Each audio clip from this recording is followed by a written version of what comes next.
do a quick walkthrough over the next 20 minutes of some of the features and Thematic that we've launched.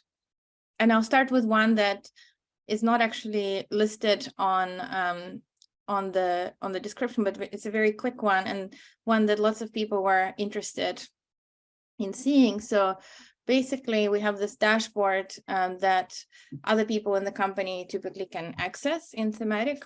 And something that we've heard a lot from users is that they want to see comments in the widget. So now you can actually add people's comments, and you can walk through as well. So there are a few here. And it's basically you click on a theme and the comments are there. And how you edit is by going into the edit mode for the widget. And it is as simple as ticking this box. So if you have that box ticked, then when you click on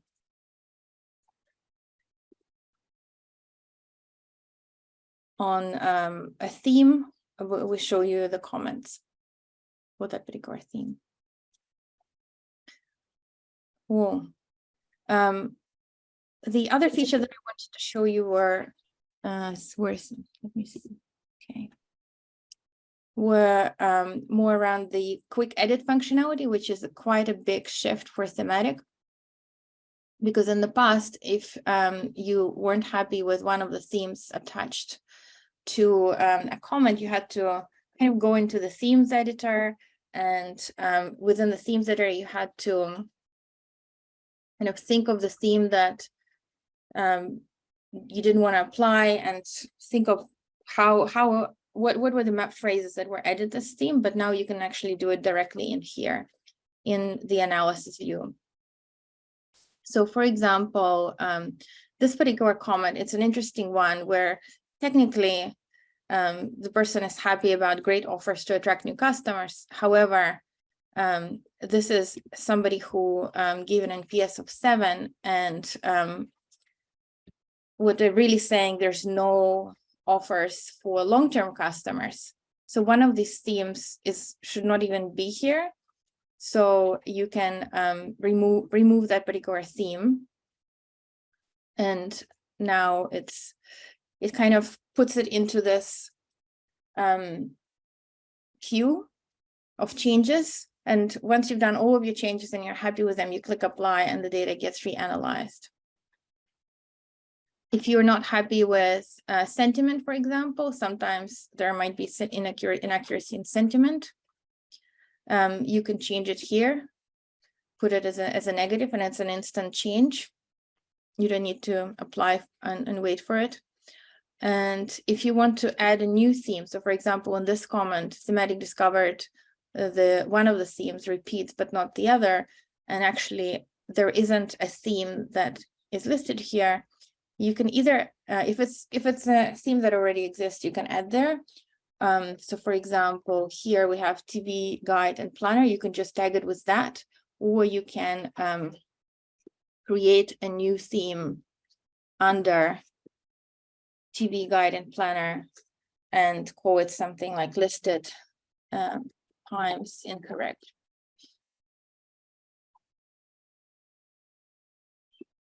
Just not showing the examples for some reason, but this theme will be added here, and you can see a little indicator of this. So once you're happy, you just click apply, and it's gonna update the themes.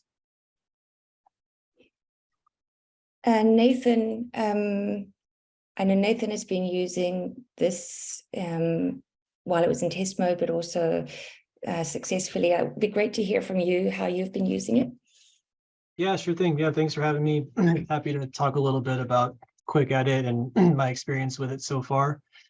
I guess I'll just give some quick context first before I get into the feature itself. So we've had our kind of highest volume survey program on the platform for a couple of years now. So we have it kind of set up, like we have a pretty well established set of themes for it already. But there's definitely some ongoing maintenance you kind of have to do. Like I think one thing that we've learned using the platform is that kind of never cease to be amazed by how many different ways people can say essentially the same thing.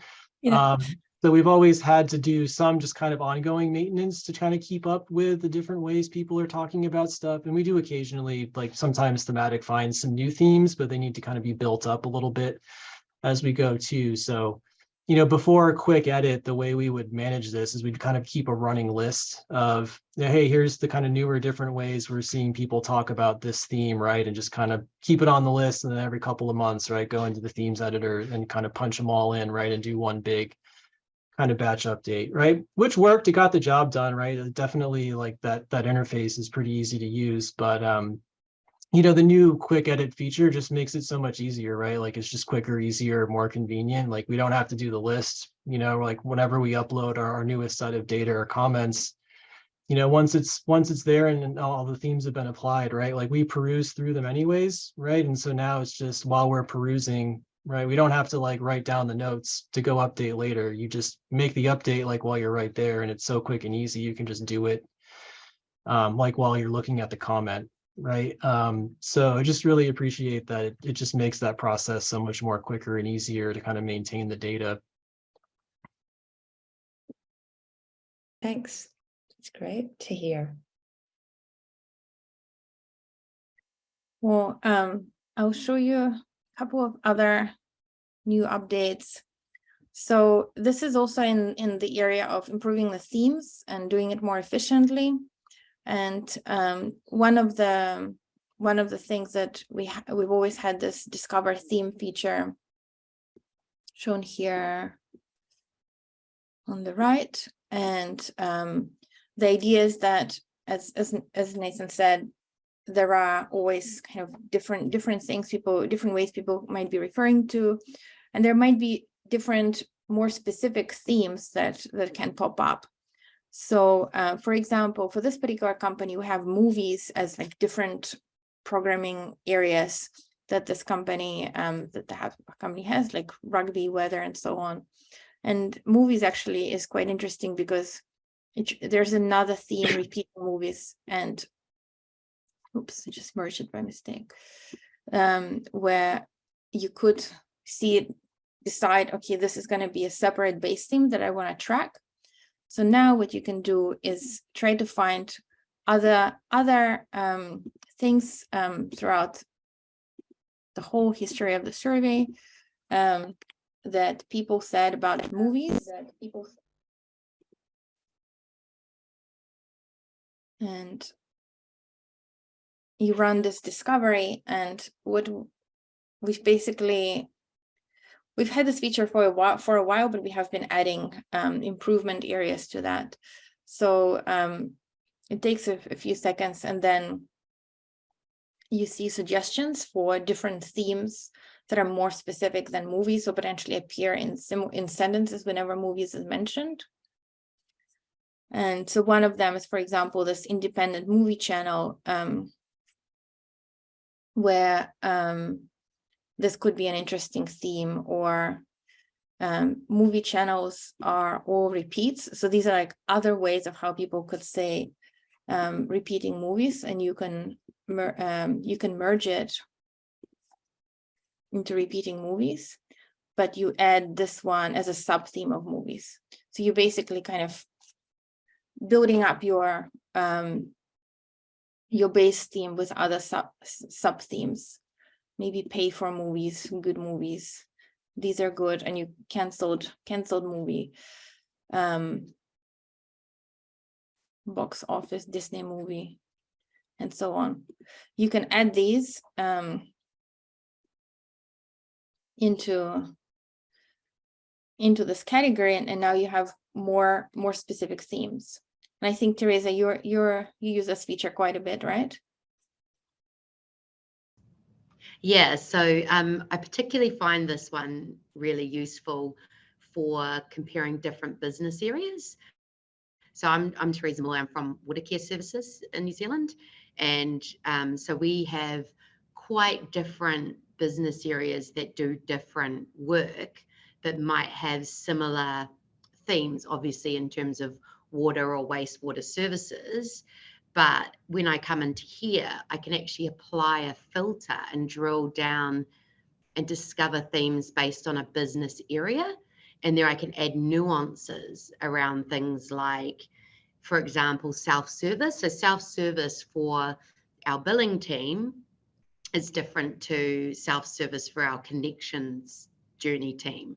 So I've been able to look at our connection services and find that they were having difficulties more in terms of hard to find, like disconnection applications, versus our billing team didn't have an issue with finding certain things. So by going in there and discovering, you know, comparing the last 90 days or looking at the last year, I could actually derive good sub themes under the key theme of like self-service, for example.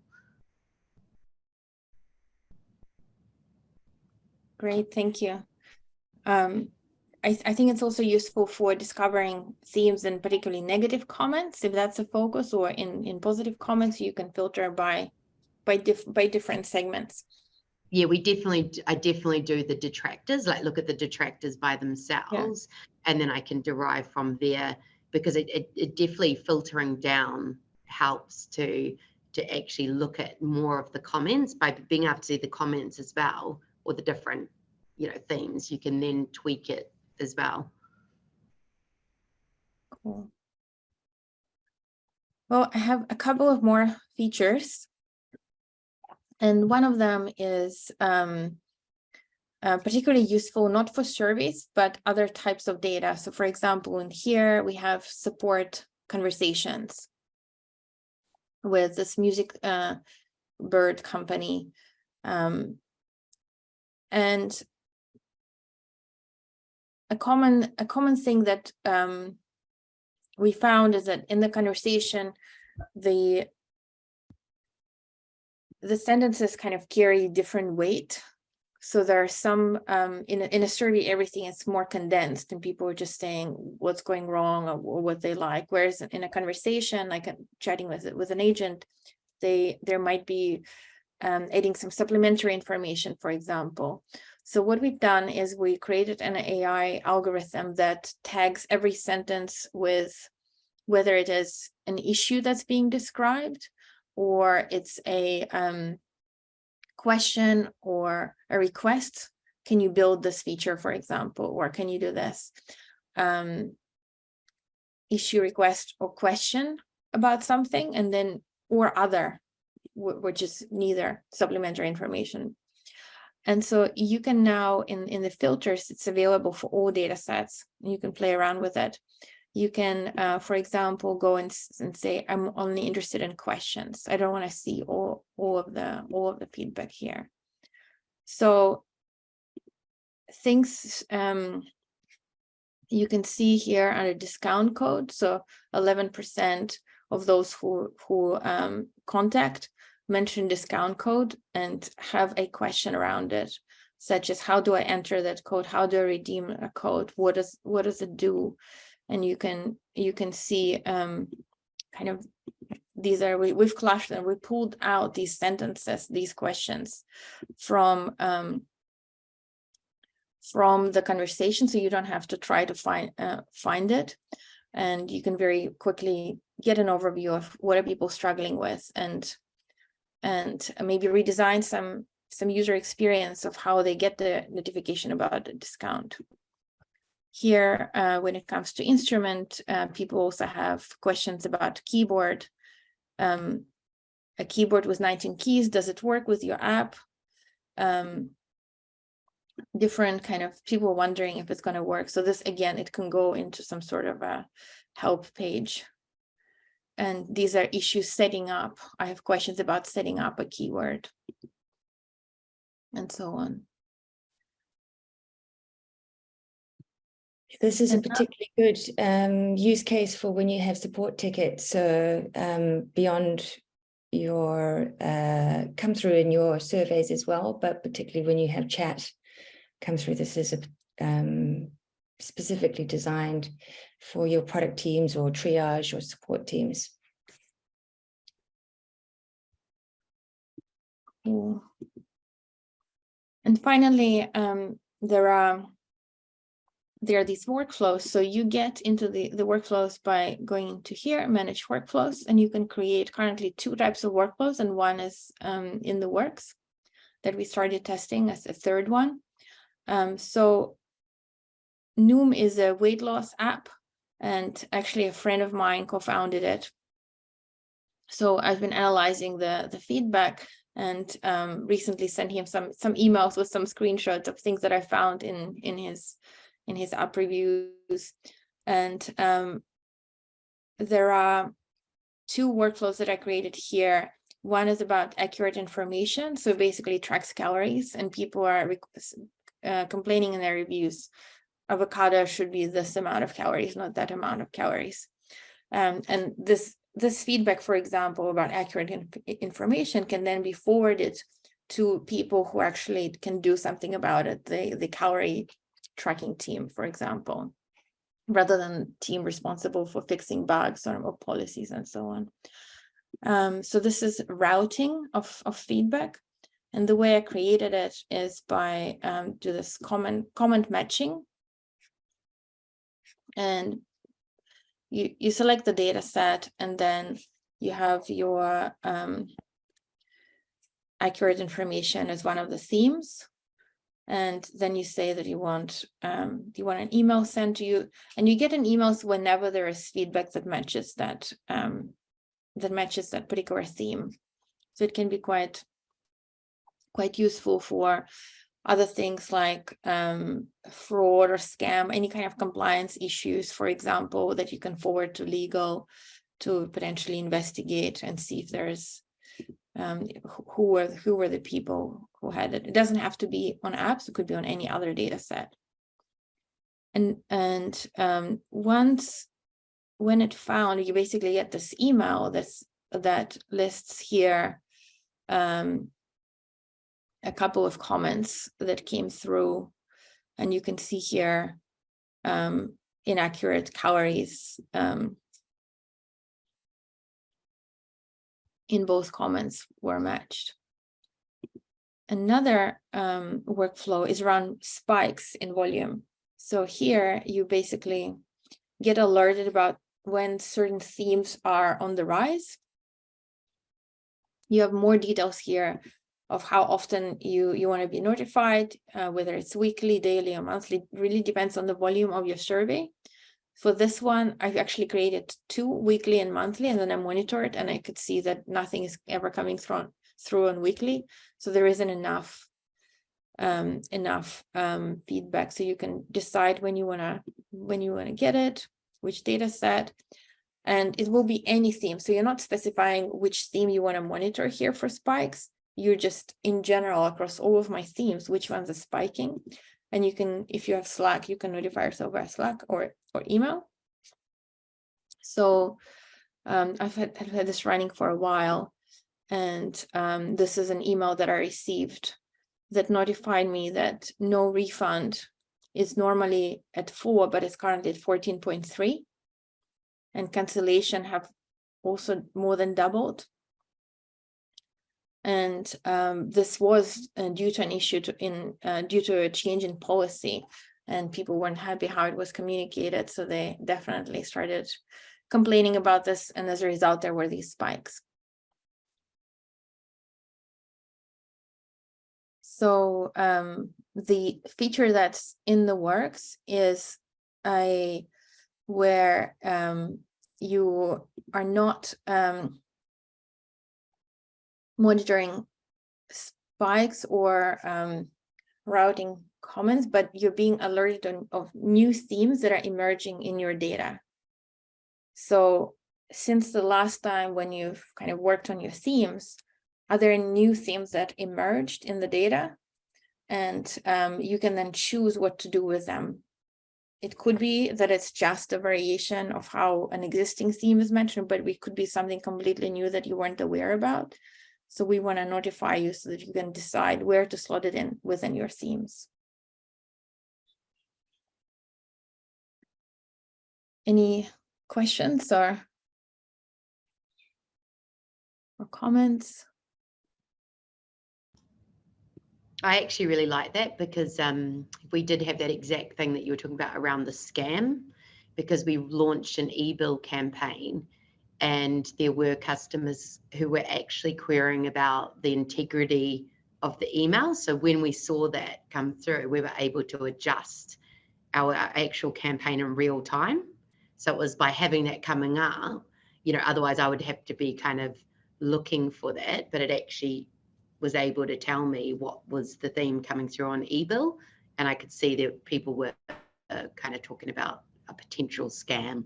So that was a real-time value to us.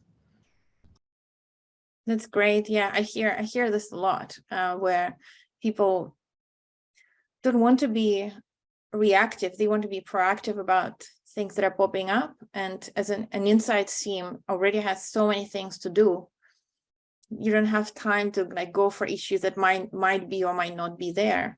So having AI helping you there, it's can really save time and position yourself as experts in what's going on in the customer world. Great. Well, this is all that I had to share. I hope this was useful.